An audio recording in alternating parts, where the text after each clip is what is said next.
pessoal, aqui estamos novamente, né, com a nossa classe de espanhol. E essa é a segunda aula referente ao segundo bloco do conteúdo, né, que nós temos nessa disciplina de espanhol instrumental 2. E nessa parte a gente vai ver os conteúdos de apócope, vestuário, gerúndio, uso de muy mucho, os pronomes complementos direto e indireto.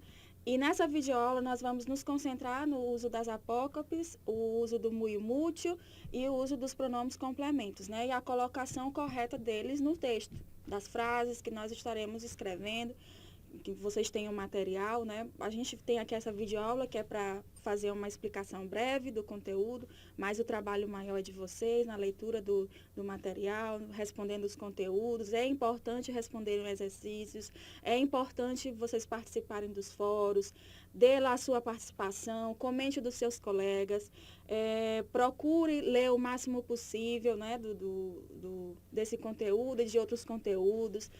Vocês já devem ter observado que tem um material complementar na plataforma, que ela fala sobre os gêneros textuais, né, como o nosso tempo é pouco, mas tem lá um material para vocês darem a leitura, que fala, né, sobre a carta, né, comercial, fala sobre escrever o e-mail, como elaborar o currículo.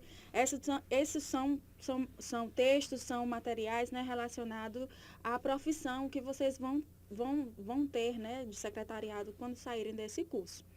E então nós vamos começar a nossa aula. Hoje a gente vai começar com a apócope. Apócope, professora, nome estranho. Mas é um nome estranho, mas é uma coisa simples de entender. A apócope, o que é a apócope? É a supressão de uma letra ou de uma sílaba em uma palavra.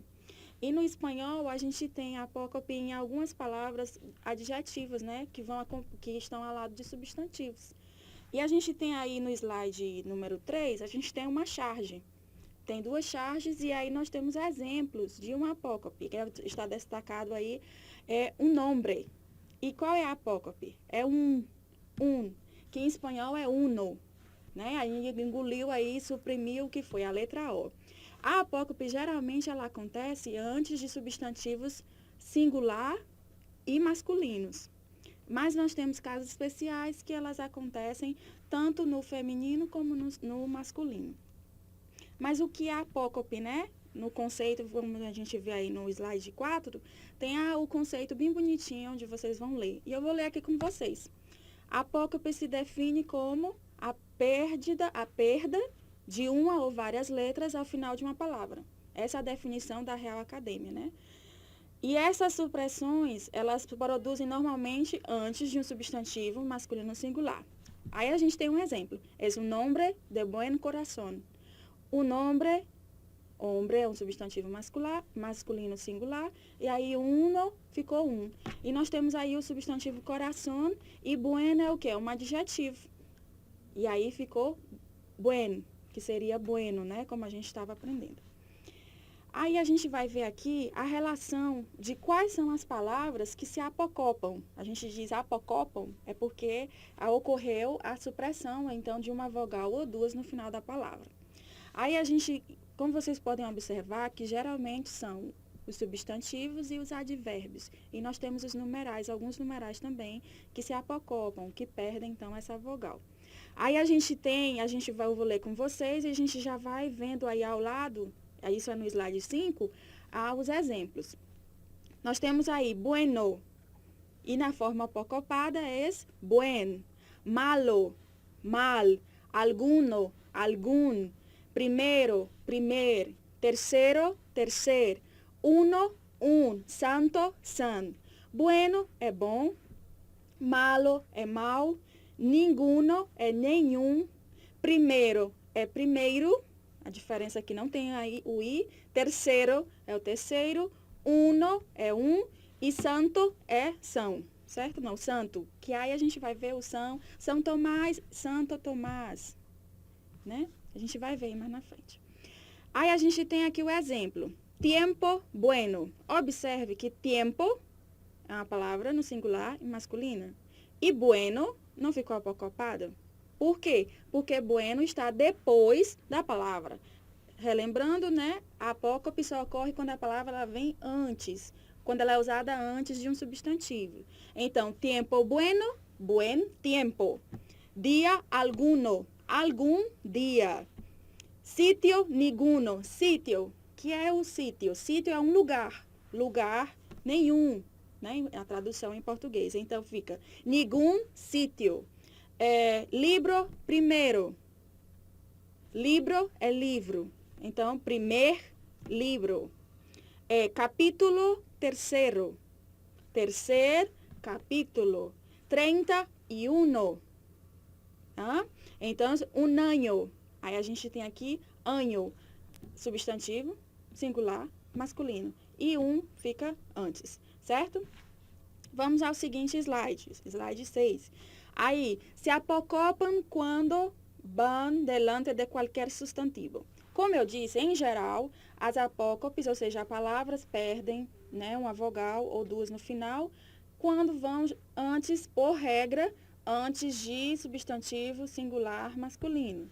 Mas a gente tem algumas palavras que elas ocorrem tanto no masculino como no feminino.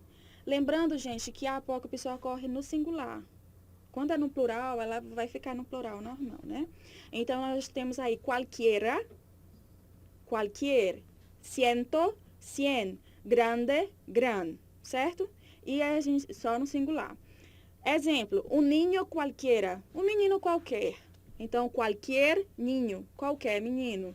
Uma ninha qualquer, uma menina qualquer. Qualquer ninha, qualquer menina. 103, 100 anos, 100 vezes. Observe que 103 completo, né? Mas antes de anos e vezes, se quedou 100. 100 anos, 100 vezes. Fiesta grande, gran fiesta. Circo grande, gran circo. Uma coisa que vocês têm que observar com o uso de grande e gran. Grande, você fala de tamanho. E gran fala de uma qualidade. É um gran nombre, ou seja, que é um homem de caráter, é um homem honesto, correto. É um homem grande, tamanho, ou seja, que é um homem alto. Então, quando vocês forem usar o gran e o grande, observar o uso que você está dando, né? Quando você quer falar da qualidade da pessoa, de como ela é grande. E quando você está falando de altura, de tamanho, de extensão, né? Você usa grande, certo? Agora a gente vai ver um outro caso, que se apocopam quando vão delante de um adjetivo ou advérbio. Aqui nós temos tanto e quanto. Essas palavras não são novas para vocês. Na videoaula passada, a gente estava falando sobre os adjetivos. E a gente viu que eles são classificados, né, segundo o grau positivo, demonstrativo e possessivo. E a gente viu sobre os graus, né, aí grau positivo, aí o grau comparativo de inferioridade, de superioridade, de igualdade e o grau superlativo absoluto e relativo. A gente está vendo aqui que esse tanto e quanto a gente usa para quê? Para fazer um comparativo de igualdade. Este niño es tan alto quanto mi hermano, certo? Então, a gente tem a forma acoplada de tanto, que é tan, de quanto, que é quan. Então, se te quiero tanto, você usa o tanto com a forma normal. Agora, quando eu digo era tão bueno aqueles dias que íbamos à casa de nossos tios em São Francisco, certo? Quanto tempo queda para a próxima classe? Quanto completo. Agora, quão fuerte eres? Observe que te quiero tanto e eres tan bueno. Qual a diferença? Que no segundo exemplo, bueno é o quê? É um adjetivo. Como é um adjetivo, então, tan bueno. Quanto tempo e quão fuerte? Na segunda frase, fuerte é um adjetivo, certo? Então, vamos seguindo. Tem uma observação aí sobre o uso de São Tomás e santo, né, que vocês depois podem dar uma leitura. Então, resumindo, o que é apócope? É você retirar uma vogal ou duas do final, uma ou duas letras do final de uma palavra. Quando antes de substantivos no singular. Em geral, substantivos masculinos. E só vai acontecer em algumas situações quando é tanto faz, que é masculino ou é feminino, certo? Agora a gente vai falar de um apócope especial que acontece, que é em relação ao mucho. Então a gente vai ver agora o uso de muy e mucho, que é no slide 9, tá certo? Muy e mucho significam muito, né? Em grande quantidade, intensidade. Só que tem usos diferentes. O muy, ele tem a relação de dar, de intensificar a qualidade de alguém. Es muy inteligente, es muy alto, es muy bueno, es muy trabajador, es muy agresivo, es muy feliz. Então, eu estou usando um muy para intensificar uma característica. Ou seja, que é uma característica, quando a gente diz sobre alguém, uma qualidade, um defeito, é um adjetivo. E mucho já é para falar de quantidade, que é em grande quantidade. Muchos chicos vinieron a la fiesta. Muchos, uma grande quantidade. Então, a gente tem aqui no slide 10, quando a gente usa muy e quando a gente usa mucho. Vamos ver aqui. Muy, geralmente, ele vai servir, você vai usar antes de quê? De um adjetivo ou de um advérbio. Por isso que eu disse que é intensificar. Muy feliz, muy alto, muy trabajador, muy bueno, muy grande, certo? Então, nós temos aqui os exemplos. Mi hija es muy linda. Linda é um adjetivo. Tu hablas muy bien. Muy bien. Então, bien é um advérbio. Então, lembrem disso. Se você for, o mucho não vai vir antes de um adjetivo ou de um advérbio. Se você tiver o que é o adjetivo, ele dá qualidades ao nome, né? E o que é um advérbio são características de tempo, de temperatura, de distância, certo? E o mucho, em relação agora vamos falar do mucho, o muy é só uma forma. Tanto o que venha depois, for no feminino, for no singular, você vai ter a forma o quê? Única, muy.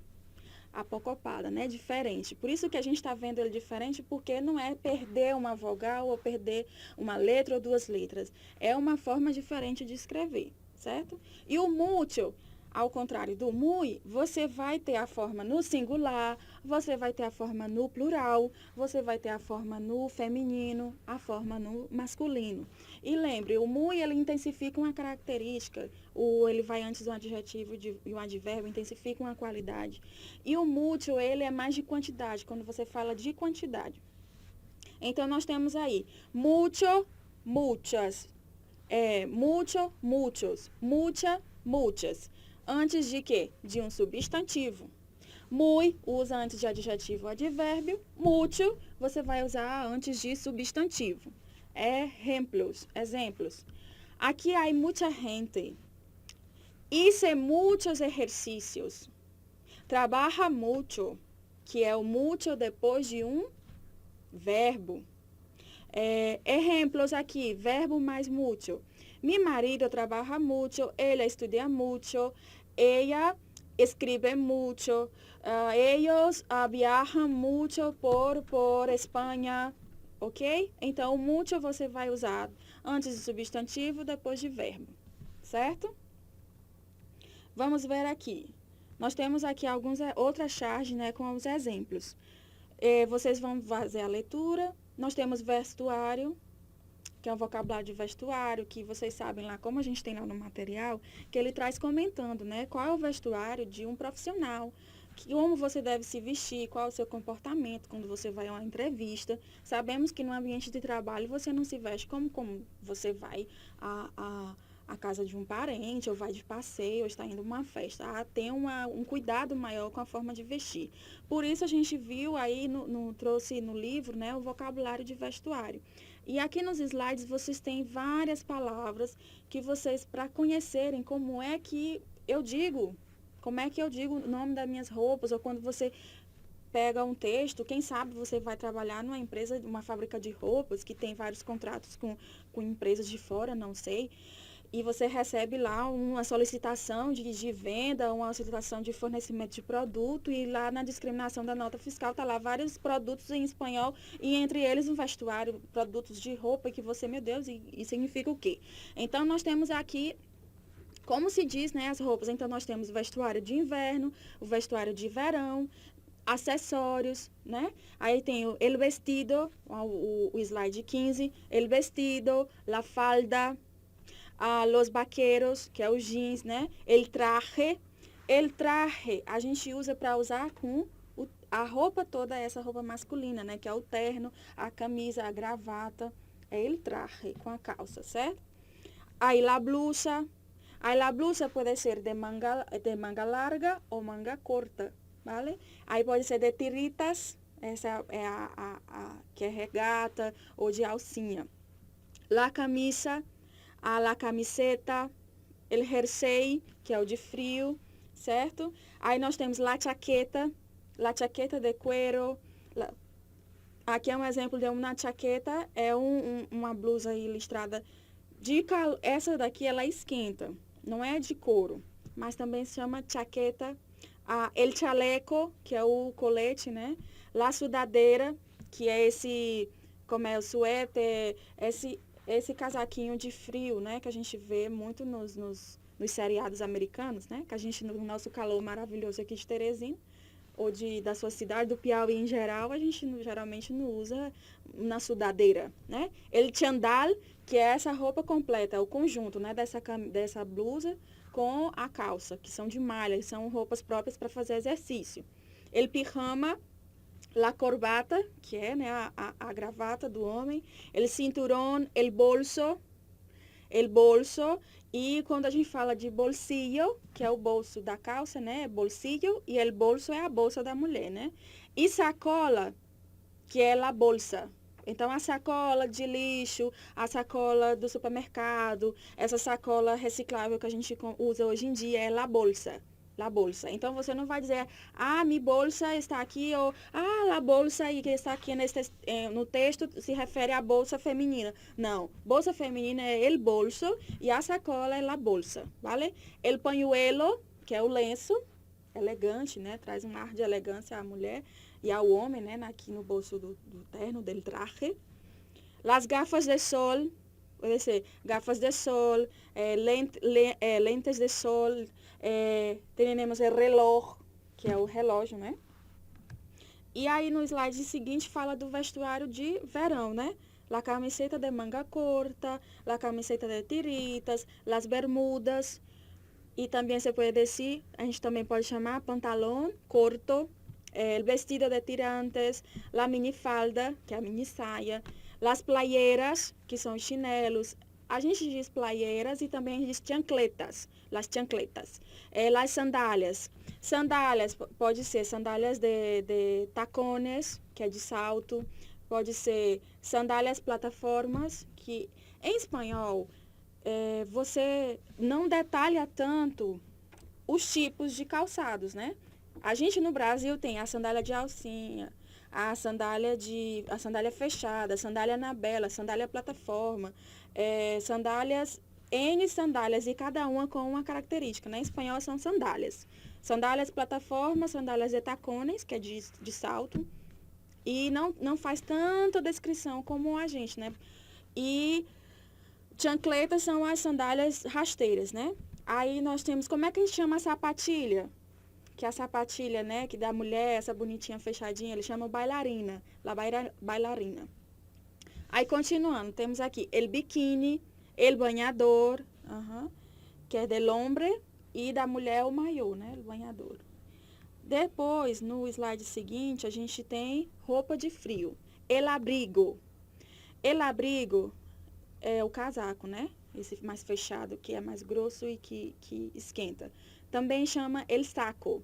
Em alguns países você usa el saco. Então, el abrigo. Tem aqui um especial, né? La trenca, que é especificamente esse modelo. El anaroque, la parca. Que são vários, dependendo do nível, né? De quão mais frio, se o inverno é mais duro ou não. Aí você tem umas roupas mais fechadas, mais grossas, né?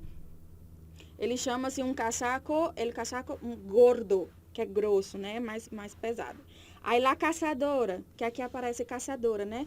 E também a gente pode chamar de chaqueta de cuero. Vai? Bufanda, que é o cachecol. El gorro. El gorro não tem essa parte de viseira. É só o que você coloca aqui em cima e não tem essa parte da frente de viseira. El gorro. E quando é o bonézinho, né? O boné que todo mundo, a maioria das pessoas, dos meninos, né, gostam de usar, já é la gorra, que vocês vão ver nos slides mais na frente. Aí los guantes, que são as luvas, las orejeras, que é para proteger a orelha, las botas, los zapatos, zapatos de tacones, sapatos bajos, las zapatillas deportivas, que é por isso que sapatilhas, que a gente chama aqueles sapatos em feminino, para eles é las bailarinas, né? Porque sapatilhas são os tênis. Las sandálias, las médias, que são as meias, né? Essas longas, a meia calça, né? Los calcetines, que são as meias soccer, né? Isso que a gente usa com o tênis. Las bragas, que são as calcinhas, algum lugar é bombachas, e dependendo do país, assim como no Brasil, cada região tem um vocabulário específico, tem aquelas palavras que todo mundo conhece, que em todas as regiões todo mundo conhece e se entende, mas tem aquelas palavras locais. Na língua espanhola também, há vocabulários regionais. Então, bombacha é uma calcinha, la braga, que em alguns lugares usam, né? Alguns lugares usam. Los calzoncillos, que é a cueca, samba canção e tudo, né? La gorra, né? Como eu disse, que tem a viseira, é la gorra. E se não tem a viseira, que é só o gorro, é el gorro. Sombrero, sombrero lembra os mariachis, que são os mexicanos, né? Os mexicanos com aquela música e tal, e aqueles chapéus assim, bem grandes, né? Bijuteria, pendientes, pode ser pendientes ou colgantes, né? Anillo, pulseira, bracelete, collar, né? Diadema, que é a tiara de colocar na cabeça. No slide 20, tem aí várias especificações de tecido, se é listrado ou não, se é de pele, se é de couro, se é de lã. E vocês vão ler aí depois com mais calma, certo?